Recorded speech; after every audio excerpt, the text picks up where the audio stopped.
それでは今日は、ペトラ2日目、昨日は、ペトラナイトに行きましたけれども、今日は日中のまた違った雰囲気のペトラを楽しみたいと思います。直射日光全開で、大変なので頭に、巻いてこっちのスタイルで行きたいと思います。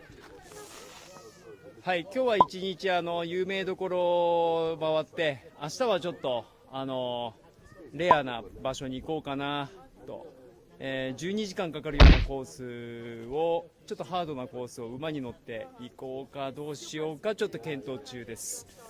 はい、素晴らしいペトラナバタイ族の残した、遺跡ですかね。行ってみたいと思います。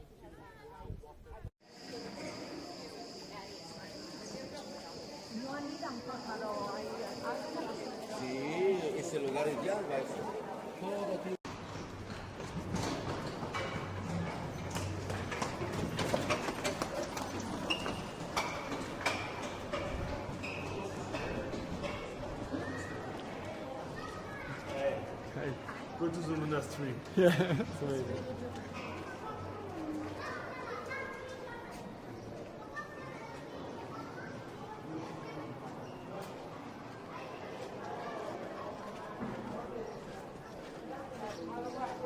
You want a donkey, the monastery?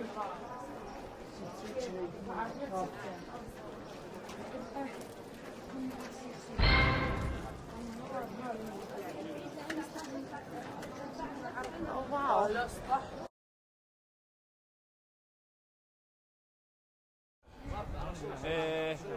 ここは一番登りやすい5分登ったところなんですけど、ここからさらに上は1時間の迂回ルートで、写真スポットまで行かなければいけません。ここでも十分の高さがあります。すごいスポットですね。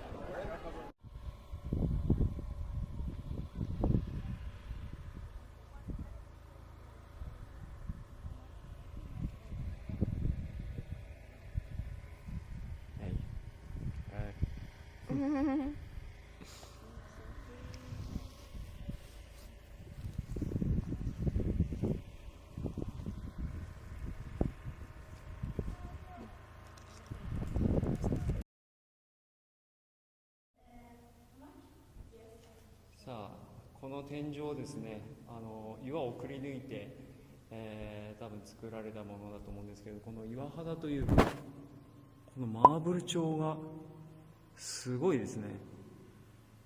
これは王家の墓の遺跡なんですけども、中に入ってきましたが涼しいですね。なんか岩の模様が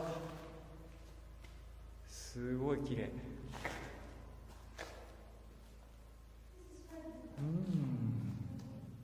なんかまるで本当にこの模様で何か描いたみたいな天然の芸術作品ですね。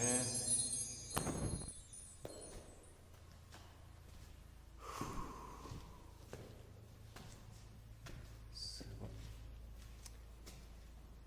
シンプルにすごいですね。はい、ベドウィンの昔ながらの道を使って、山頂を目指しています。誰も登っていないので本当に事故に遭わないようにしないと、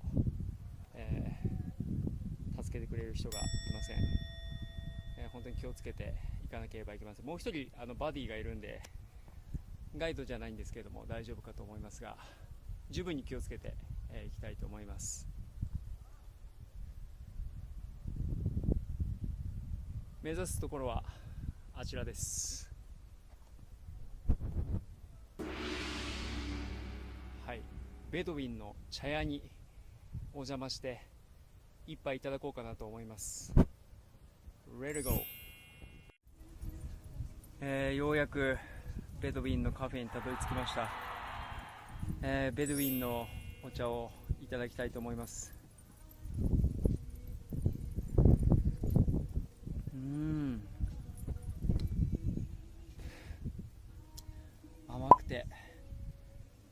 当に独特な味がまた美味しいですね。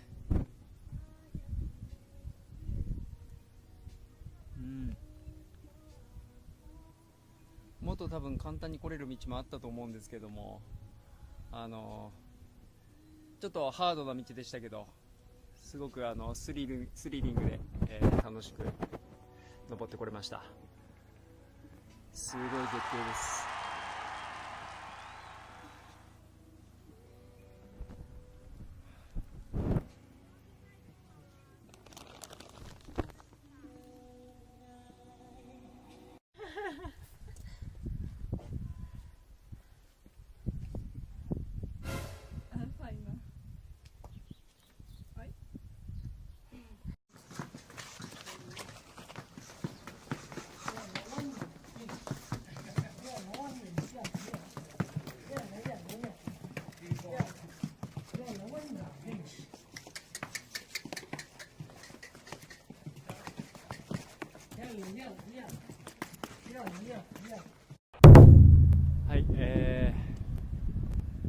はい、一番奥にある、見どころのモデストリーという場所に行く途中にこのように、素敵な写真スポットがありました。すごい、もうどこを撮ってもとにかく雄大な自然です。ヨルダン、素晴らしい。